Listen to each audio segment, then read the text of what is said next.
Good afternoon. We have portfolio questions, culture and external affairs. Question number 1, Mark McDonald.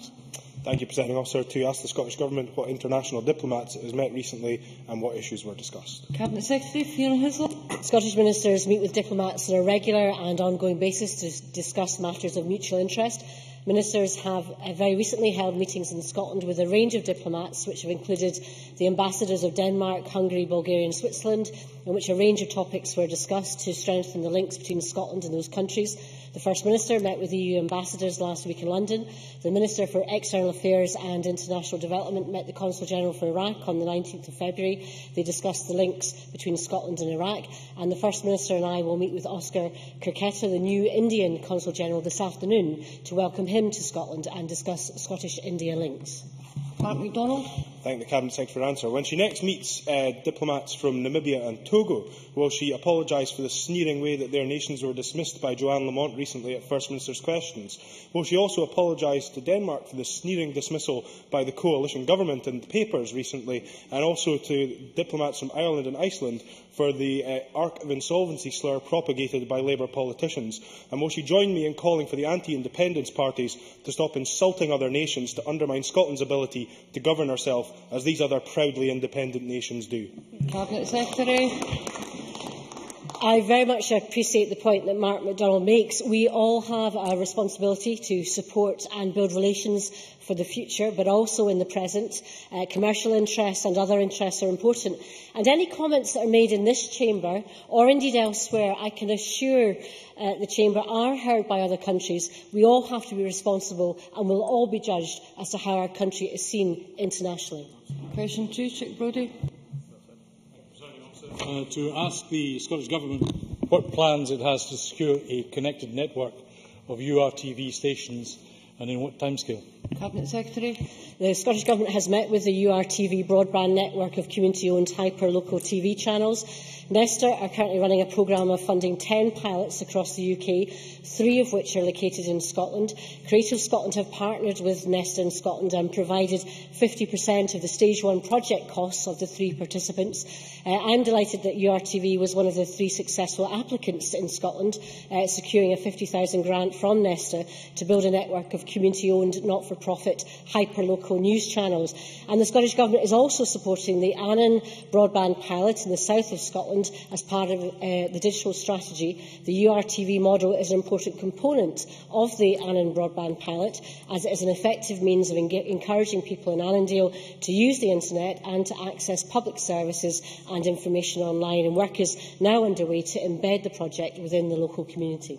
Chic Brodie. I thank the Cabinet Secretary for her very welcome answer. Television is about more than entertainment, and the installation of superfast broadband affords the opportunity to the development of a network and interconnection of local TV stations. This would allow the sharing of fast and best practice across Scotland and contribute to efficiency, savings and major customer benefits in the provision of services such as preventative health care, police and fire services and many other public sector offerings. Will the Cabinet Secretary now write to all local authorities seeking their intentions and their progress toward the development of local TV provision? Cabinet Secretary. The member is quite right. Indeed, the first Director General of the BBC talked about the importance of public service broadcasting, not just as a mission to entertain, but also to inform and educate. Possibilities of broadband, I think, are quite extensive in this area. Of course, the Scottish Government is committing over £240 million of public funding to the Step Change 2015 programme, delivering a step change in next generation broadband, particularly focusing on rural areas. Obviously, we'll work closely with local authorities on that. And the example I gave of Annan Broadband in the south of Scotland, the Dumfries and Galloway Council is a co-funder, but clearly the opportunities for public services and television as part of that partnership are very extensive, and we will encourage local authorities to see the opportunities in that way. Question number 3, Jim Hume. To ask the Scottish Government when the feasibility study of future uses of Shambellie House will be published. Cabinet Secretary. I want to see a sustainable future for Shambellie House, which provides benefits for the local community. The Scottish Government has therefore provided £20,000 to fund a feasibility study into the future use of the house, to be facilitated by National Museums of Scotland.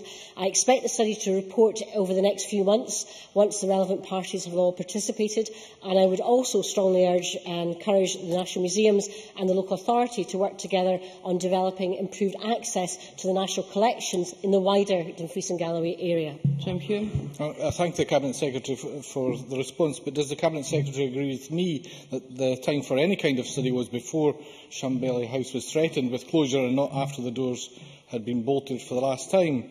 That way, a means to better promote the museum might have been identified. Will she today assure me that Shambellie House will remain a resource for the people of Dumfries and Galloway to continue attracting visitors to the area, and will she also provide details of the roving exhibitions that we can look forward to in Dumfries and Galloway, as promised by National Museums Scotland?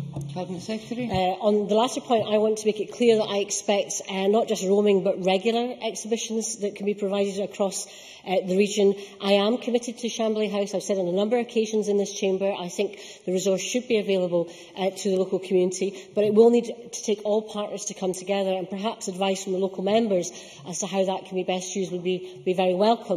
I think also some indication from Dumfries and Galloway, whether it be local councillors or local members, or indeed the Central Dumfries and Galloway Council, who provide the best steerage on that, would be also a point that local members could provide advice on. Alex Ferguson. Thank you, Presiding Officer. During earlier discussions and debate on this issue, the Cabinet Secretary was at pains to point out that she could not direct NMS, National Museum of Scotland, towards any particular course of action, although she wanted to make sure that Dumfries and Galloway was given what she referred to as a better offering from NMS than the simple closure of the National Museum of Costumes. Can I ask how she will measure the eventual offering that NMS come forward with, and what steps will and can she take to make absolutely certain that that better offering is what is delivered? Cabinet Secretary. In terms of my expectations of National Museums, I've made it quite clear to them that I do expect a better offer for Dumfries and Galloway. In terms of what they've already communicated to the Council, if you look at other examples, for example, Kilmarnock, but also into the Northern Isles, there have been much improved opportunities for sharing and indeed, as we've just discussed, more regular and roaming exhibitions. I think there are two issues as part of how we make sure there's a better offer. One is the wider Dumfries and Galloway area itself, but one also is a commitment to Shambellie House being used for the local community to make sure the service is there. In terms of measurement, I will be quite clear to National Museums of Scotland as to what I expect, and in terms of the feasibility study, I expect opportunities to come forward in both those areas. Question 4, Liz Smith. To ask the Scottish Government how it will implement strategy working with China. Cabinet Secretary. The Scottish Government's China strategy publication, Working with China itself, sets out how implementation and delivery will be taken forward. It will be for stakeholders across Scotland to work in partnership to achieve the objectives of the China strategy. The Scottish Government's role is to support this engagement where it can and encourage greater cooperation between partners.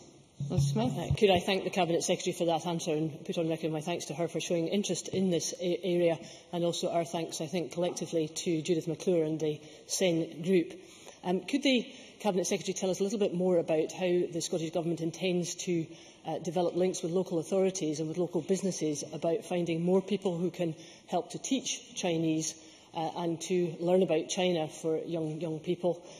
More specifically, how they will engage with finding more teachers of Chinese.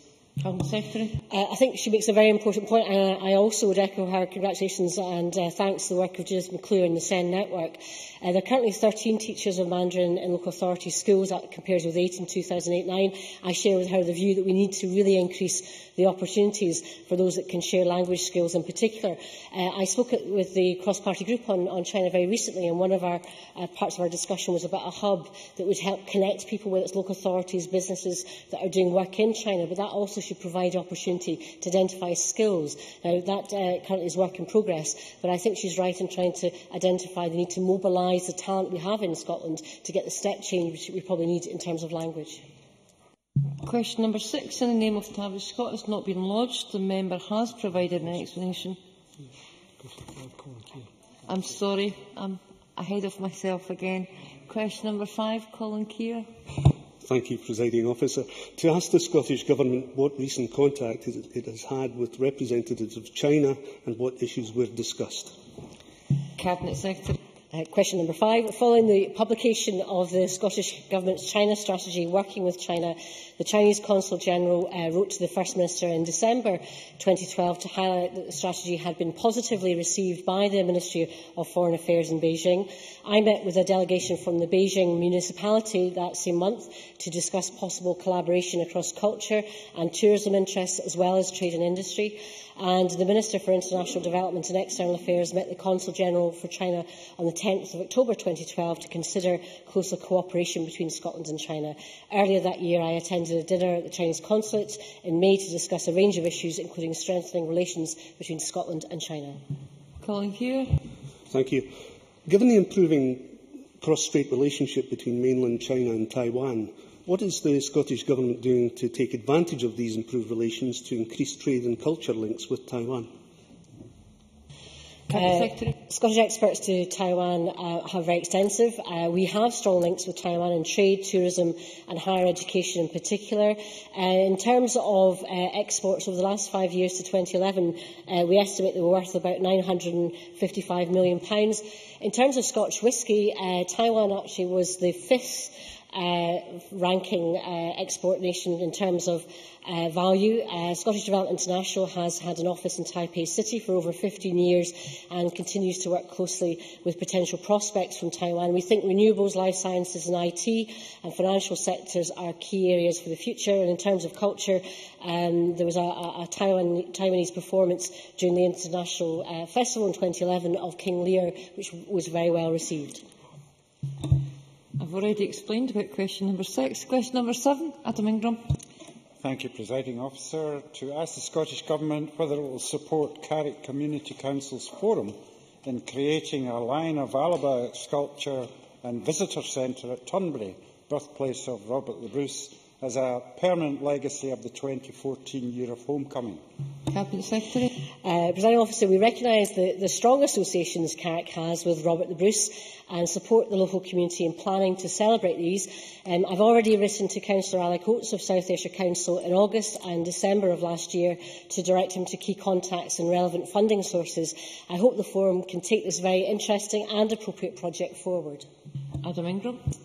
I thank the Minister for a positive response, but I understand much of the funding for Robert the Bruce-related events for the 2014 Bannockburn anniversary has been focused on the Stirling area for obvious reasons. Could the Cabinet Secretary give an undertaking that the Scottish Government and its agencies, such as Creative Scotland and Events Scotland, will engage with the significant efforts being made by communities in Carrick to raise awareness of and celebrate the area's links to Robert the Bruce, such as the creation of a grand pageant of his life at Culzean Castle? Cabinet Secretary. I've heard of proposals for the Grand Pageant. I think it's very innovative in terms of celebration, but also in promoting future tourism opportunities. I would encourage the partners, including South Ayrshire Council and the local member, to engage with agencies in order to access appropriate funding. And if the member would like to meet with agencies, whether Creative Scotland and Events Scotland, I'll facilitate that to take forward plans. Question number 8, Drew Smith. Ask the Scottish Government how the international development priorities of an independent Scotland would differ from current UK aid policy. Secretary. Minister, I've been promoted. Oh, fantastic. My officials are currently developing proposals for international development with independence to inform the white paper to be published, of course, later this year. Initial work has included a focus on more and better aid, the championing of climate justice, the concept of do no harm, the concept of policy coherence with development, and careful consideration of the question of unjust debt. At the centre of all this work, we believe there must be a focus on gender equality. In addition, the Scottish Government has said it will meet the 0.7% target, something which, of course, successive UK governments have failed to do so. So I welcome the opportunity to hear the thoughts of the development community and others about how an independent Scotland could add most value to the global efforts for economic justice. Bruce Smith. Thank you, Presiding Officer. Last month, the Minister said that a separate Scottish aid programme may in fact even go beyond the 0.7% internationally agreed aid target, perhaps even to 1% or more. Can the Minister tell us what a 1% commitment would amount to in cash terms based on our current financial position, and explain whether he would consider that this would be a greater cash amount than Scotland's current share of UK aid after the cost of setting up a separate administration, and if so, where would other spending be cut to fund it? Minister. I find the members, the member's question, the member will know, first of all, that there is no estimate of Scottish GNI, which is what the 0.7% target looks at. But I find just the lack of ambition from the opposition parties where it comes from quite unbelievable. I really did find that reaction, because the countries we should be benchmarking ourselves are those countries that are aspiring and are already meeting those 1% targets. The countries like Norway, country like Luxembourg, if they can do it, then why on earth can we not? So I would urge the member to have a little bit more ambition, the full detail of which, of course, will be in our white paper later on in the year. Jamie McGregor. Thank you. Does the Minister agree that Scotland already benefits from the expertise that the UK has built up over many decades in delivering aid to developing countries? I certainly do believe there's much success that the International Development Department in the UK Government achieves. And, of course, we would look to continue that relationship where we could, as we do, continue that relationship with other countries and nations when we do our development programmes. What I'm talking about and what I've talked about previously is having a different set of values. In some respects, there's some things that the UK Government does in international development which we would not look to do. Security, aid being tied to security being an example. Giving aid tied to arms that we're selling to General Suharto or the Argentinian junta and so on and so forth. These are the kind of values that we would look to move away from. So yes, there are benefits, but I think the benefits of independence and having that control of international development here, where we can shape a policy that will not just take on economic justice but social justice, are much better for our country moving forward. Question number 9, Hansala Malik. Good afternoon, Presiding Officer. I just asked the Scottish Government what it is doing to ensure that equality groups and small community groups will receive support from the Glasgow 2014 Celebrating Fund. Minister. The Celebrate Fund is being designed to be as accessible as possible. The lottery distributors who are developing the fund are working to ensure the criteria reaches and captures a diverse and inclusive range of local groups. The fund is expected to launch in April 2013. In developing the fund, the lottery distributors have considered equality issues and the needs and expertise of experience of people from different backgrounds in line with their normal approach. Celebrate will build upon the experiences gained by the lottery distributors in delivering similar programmes such as Awards for All, which has a good track record of reaching a wide range of diverse groups throughout Scotland. Also, the Scottish Government's Legacy 2014 website continues to raise awareness of the many opportunities where individuals and communities across Scotland can get involved in the lead up to the Games and beyond. Hansala Malik. Thank you very much for that response. A number of my constituents have approached me asking how they can get involved in holding cultural events leading up to and during the 2014 Games. I have had first-hand experience in explaining and helping community groups to apply for funding. However, I am concerned that many small groups in Glasgow do not have the capacity and the capability of applying for such grants, and it has an additional burden on them. And I feel that some of them may be left out, in particular genuine community groups who would wish to participate. I wonder what assurances I can be given today to show that how these groups can tap into that support if they need it, and where that support would come from. Cabinet Minister. I'd like to thank Mr Malik for raising that issue. I know he's taken, since he's been in this chamber, he's raised equality issues quite rightly on a number of occasions. There are things that we're trying to do to bridge the gap that might exist. So, for example, if you take the volunteers programme, there's £500,000 that is set up to try to help overcome practical and financial barriers. And one of the specifics where that could be is people from ethnic minority groups in particular. But I'll take on board what the member says. I'm more than happy to meet with them to discuss how we maybe, if the issue is a capability one and a capacity one in terms of filling out grants and applications, then there are many good organisations across Scotland like SEMVO, BEMIS, groups that he is very familiar with, and maybe that we can look to work with and raise that issue with them in terms of capacity building. So I'm more than happy to meet with the member and discuss that in more detail. We now move to questions on infrastructure investments in cities. Question number 1, George Adam. To ask the Scottish Government what impact the forthcoming bedroom tax will have on Scottish families. Minister, Margaret Burgess. Thank you. We estimate that 105,000 Scottish households are set to lose on average £600 a year.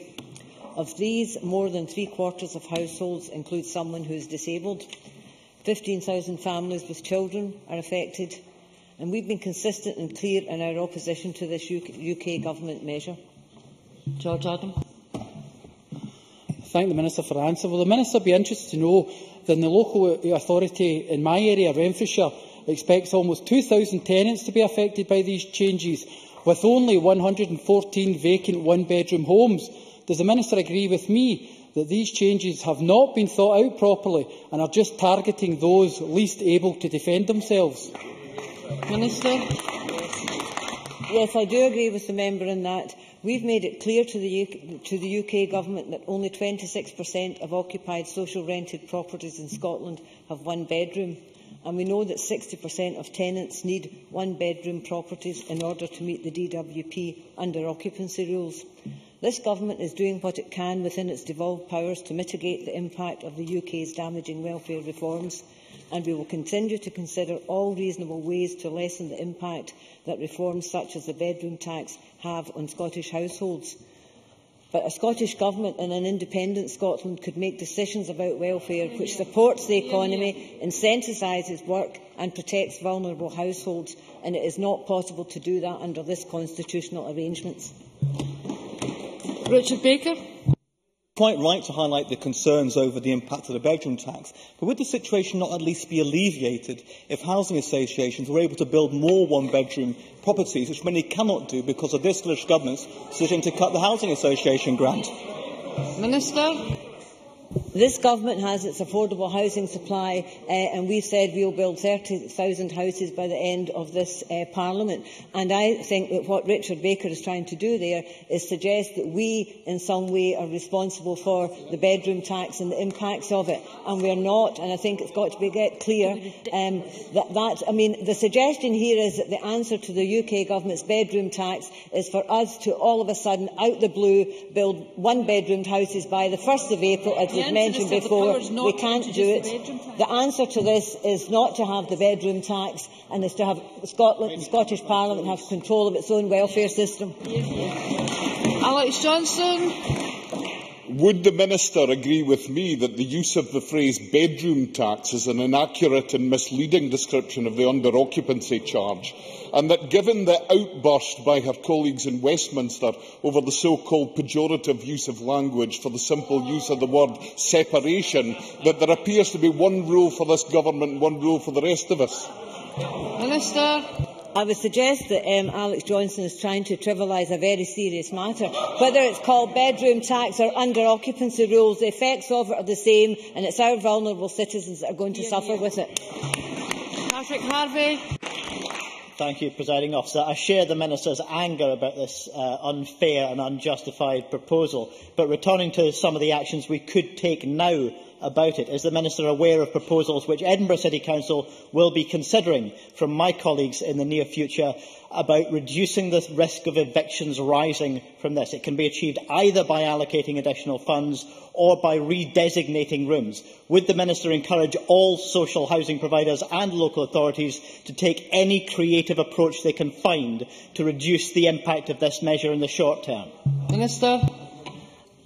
At the moment, I'm talking to housing associations, local authorities throughout Scotland, and all of them are taking this as a very serious matter and are looking at ways of how they can mitigate the impacts of it and protect their tenants as well as protect their rental income. Malcolm Chisholm. Does the Scottish Government, in discussions with local authorities and housing associations, take seriously the possibility that there is a loophole in terms of the definition of a bedroom? And will she raise that issue with local authorities and housing associations as a possible way around this problem? And also, when she is talking to them, will she urge them not to evict any tenants solely because they have not paid that portion of their rent which has been withdrawn through the bedroom tax? Minister. The Scottish Government will take seriously any proposals, as mentioned there by Malcolm Chisholm, that we can legitimately mitigate against the bedroom tax or protect our tenants. So that is actively being looked at. What we want to make sure is that anything that we suggest or propose or local authorities propose doesn't make the position worse for the tenants. And certainly we'll look at every option possible to reduce this bedroom tax for our tenants. Question 2, James Kelly. Thank you, Presiding Officer. To ask the Scottish Government what steps it is taking to invest in capital projects. Cabinet Secretary. The Government is determined to invest in Scotland's infrastructure, both to stimulate growth in the short term and to lay the foundations for long-term economic success. A recently updated infrastructure investment plan demonstrates how we will do that, despite the substantial cuts to our capital budget by Westminster. We are using all the levers at our disposal under current constitutional arrangements to maximise investment and support growth, and between 2012-13 and 2014-15 we will support investment of more than £10 billion.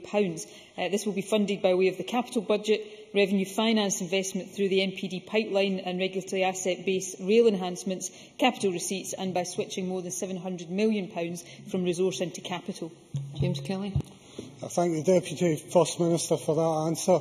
The Deputy First Minister mentioned the NPD pipeline, and in terms of that pipeline, only £20 million has been allocated out of a possible £353 million in the last year.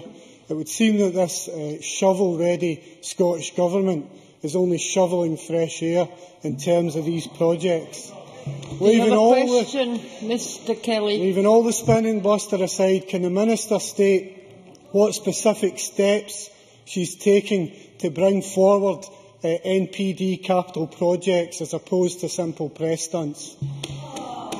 Cabinet Secretary. Well, Presiding Officer, that was certainly a demonstration of better together in action. The member is reduced to parroting Tory lines, and it is a bit rich for a member of a party that planned every penny and more of the capital cuts currently being imposed by the Tory government at Westminster to come to this chamber and talk about capital investment. It is rich indeed. Let me tell about the facts around the NPD project. Mr Baker. And the member and other members might want to listen to this. There is, right now, in terms of projects of entered procurement or of entered development through Hub, £1.6 billion worth of projects.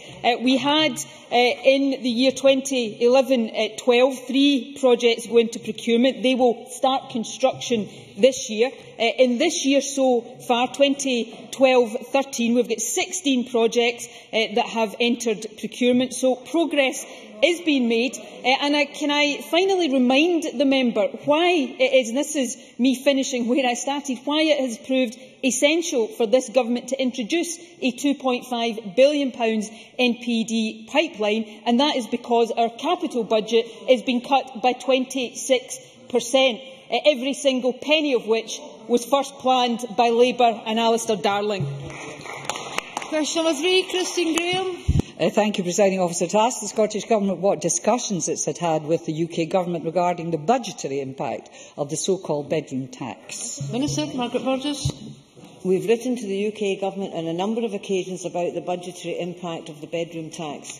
The bedroom tax doesn't make economic sense. In the short term, it reduces UK Government expenditure by taking money away from vulnerable people and families.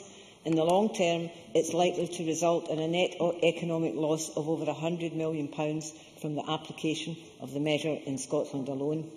There has been concerted opposition to the bedroom tax from stakeholders throughout Scotland. No one disputes the need to reform the welfare system. It's the way it's being done that we disagree with, particularly over unfair measures such as the bedroom tax. Christine Graham. I thank the Minister for the reply. Does the Minister share my concerns that the bedroom tax will impact substantially on the funding for refuge services in Scotland, which are part funded by housing benefit, and that together with the higher cost of providing safe accommodation on the introduction of the universal credit, this spells misery for many vulnerable and desperate women and children? Minister. Yes, I do share the member's concerns about the impact on refugees. A significant number of refugees are categorised as support-exempt accommodation, and as such the bedroom tax won't apply to them. However, we are very concerned that some women's refugees may not be so categorised. We are seeking clarity from the DWP on this issue, and with all of the changes we will seek to have the Scottish interests taken into account, and I'll certainly update the member in any response. Question 4, David Stewart. To ask the Scottish Government whether it would provide an update on the completion of the resurfacing of the Keswick Bridge. Minister Keith Brown. The first phase of these essential resurfacing works covering the northbound carriageway and footway started recently on the 11th of February and is programmed to take 17 weeks. The second phase of the works will start on the 10th of February 2014 and is programmed to take 20 weeks. Regular updates on progress will be publicised. David Stewart. Presiding Officer, I acknowledge the mitigation measures which the Minister has developed, especially the reopening of the Conbridge station. But the gaping hole in the strategy is the lack of a park and ride facility at Tor, which could take hundreds of cars from the Black Isle and beyond off the bridge at peak times. Even if it's the 11th hour, will the Minister look again to prevent traffic mayhem on the Keswick Bridge and win the gratitude of legions of frustrated North drivers? Minister. Well, can I say we're well past the 11th hour. The work is ongoing, as I've described, and has been for a week, and the traffic chaos which he talks about has not transpired. The projections which were made and the plans which have been put in place have coped with additional traffic. It has involved delays. We've always said that would be the case. The point he makes about a park and ride at the Tor site was investigated by Transport Scotland along with council officials, and it was deemed that it did not provide sufficient evidence to suggest that would be a long-term viable project, and that's why it wasn't proceeded with.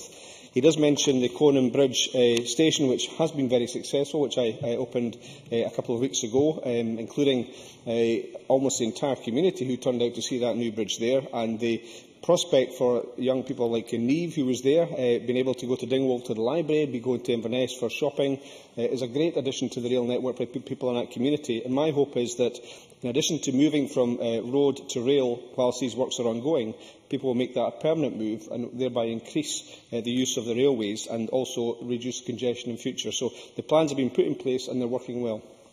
Question 5, Willie Coffey.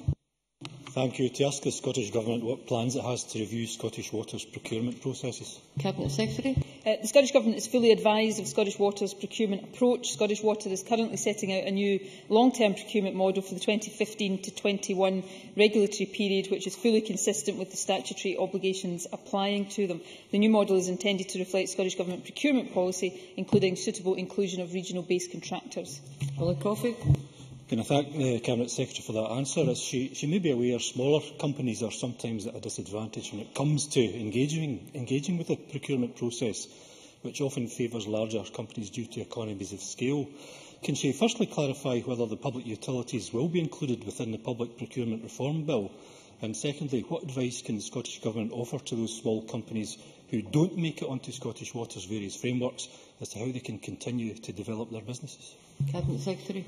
In relation to the first point raised by Willie Coffey, he will be aware that the Government has committed to introducing a procurement reform bill before the summer recess. The analysis of the consultation, along with other views such as those raised today, will help to and are helping to inform the development of the bill as it makes its way through the Parliament. The application of the bill is a matter that we expect to be subject to further detailed discussion as the proposed legislation develops, and I'm happy to keep Willie Coffey and other members fully advised of progress in that regard. In terms of his other point about assistance to small companies, one of the key benefits of the approach that Scottish Water has taken to procurement in the next regulatory period is to help secure a strong Scottish supply chain involvement. I would be very happy to meet with Willie Coffey directly to discuss these matters, or to arrange for Scottish Water officials to meet with any constituents of his to discuss the procurement approach, to advise on how best to go about that. And we can I'd be certainly happy to talk to Willie Coffey about more general advice for small companies looking to be competitive in these public contracts. Question 6, Sandra White. Thank you, Presiding Officer. To ask the Scottish Government what plans it has for regeneration in the Glasgow-Kelvin constituency. Minister Margaret Burgess. The Scottish Government is committed to the regeneration of all of Scotland's most disadvantaged areas and strengthening of local communities. Our regeneration strategy, Achieving a Sustainable Future, outlines our vision for a Scotland where such communities are supported and where all places are sustainable and promote well-being. The Scottish Government has a key role in setting the vision and strategic direction for regeneration across Scotland, providing an overarching framework for delivery. The Community Planning Partnership and Glasgow City Council have responsibility for delivering local economic development and local regeneration, including in Glasgow Kelvin. The Scottish Government and COSLA recently issued joint guidance to community planning partnerships on the scope and content of their strategic outcome agreements, highlighting the need for clear and evidence-based understanding of place to drive improvement and identify priorities for interventions and promote better partnership working and more effective use of resources. Sandra White. Thank the Minister for that very detailed reply. In fact, I did attend a meeting on Monday with the Local Government Committee on that very issue. But can I ask the Minister if he is aware of reports that George Square will undergo no redevelopment before 2014 Commonwealth Games, despite the redevelopment being part of a TIF agreement? And I wonder if the Minister has more information on this. The Minister also may be aware that parts of Byres Road and Sucky Hall Street in my constituency are suffering badly due in part to Glasgow City Council's policy of lumping them together with more prosperous areas of the same streets. Can I ask the Minister if she will meet with me to discuss these issues and perhaps look at an action plan for these areas? Minister. The Scottish Government is engaging with Glasgow City Council in relation to the Buchanan Quarter Tax Incremental Financing Scheme, which includes improvements to George Square. We expect a package of improvements to the square will be delivered in time for the Commonwealth Games in 2014. And overall, we hope that the TIF investment worth £80 million will regenerate Glasgow City Centre by levering in private sector investment of £310 million and generating around 1,500 jobs. And the member's right, her constituency does contain some of the more disadvantaged areas, but as I indicated previously, it is for Glasgow City Council and its community planning partnership to identify priorities through discussion with local communities and groups. However, I'll be happy to meet with the member to discuss how her constituency can benefit from various initiatives and funding support which cover the city and adjoining areas. Question number 7, Lewis McDonald. To ask the Scottish Government whether the Cabinet Secretary for Infrastructure Investment in Cities has had discussion with the Cabinet Secretary for Finance, Employment and Sustainable Growth on the impact on cities of the Business Rates Incentivisation Scheme and whether she has communicated the outcome to the City Councils. Cabinet Secretary. I have regular discussions with the Finance Secretary about a wide range of policies intended to grow Scotland's economy and support our cities, including discussions about the Business Rates Incentivisation Scheme. The City Councils have been informed of the scheme as part of the Local Government Finance Settlement communications and I think are clearly well placed to benefit from this scheme. Lewis McDonald. I thank the Cabinet Secretary for that answer. Can she confirm when she met with the Chief Executive and the leader of Aberdeen City Council late last year whether she was able to have a discussion with them about this scheme at that time, estimated at that time to be worth potentially more than £7 million in the current financial year to Aberdeen City Council? If that is the case, but that £7 million is no longer available to the City Council, will she explain to the citizens of Aberdeen why that is and what has changed since November? Cabinet Secretary. Well, in relation to the first part of Lewis McDonald's question, we did discuss the scheme when I met with the Chief Executive and the leader of the Council at the end of last year. One of the issues from memory that they were seeking clarification on was that it was the case, as it is, that councils are able to keep 50% of any extra business rates income over the jointly agreed targets. In terms of the 2012-13 targets, Lewis McDonald will be aware that under the rules, which incidentally have been agreed by COSLA, the targets can be reviewed by either the government or local government in the light of a significant event that impacts on the amount of business rates income collected in year. An apparent delay in settling business rates appeal cases in 12-13 caused by the need to await the outcome of a particular appeal case has resulted in more income expected to be collected this year than had been predicted. The Scottish Government notified Aberdeen City Council that the 12-13 targets are not fixed and we're currently examining the latest business rates returns with a view to revising the targets, which are currently subject of discussion and agreement with COSLA. Of course, other things being equal, any adjustment to increase the targets for 12-13 as a result of the slippage of the settlement of appeals cases will mean a reduction in the targets that would otherwise have been set for 2013-14 when the appeals cases are now likely to be settled. Question 8, Siobhan McMahon. To ask the Scottish Government what preparations it has made for the impact on housing of demographic change in light of the Finance Committee's recent report, Demographic Change and an Ageing Population. I'd appreciate a brief response, Minister. We published Age, Home and Community, our 10-year strategy for housing for Scotland's older people, jointly with COSLA in December 2011, and we are currently working to deliver the strategy with our partners across the housing sector and beyond. Supplementary, Mr McMahon. Households requiring adaptation is projected to increase from 66,300 in 2008 to 100,000 in 2033. Concerns have been raised about the current funding system for adaptations. The Adaptations Working Group has stated that increased funds are likely to be necessary and has recommended the creation of a single local funding pot. Does the Minister plan to act on this recommendation? Briefly, Minister. We are grateful to the recommendations of the Adaptations Working Group and will shortly be responding formally to its report, and we will work to take forward the group's recommendations in the future organisation and funding of adaptations. The next item of business.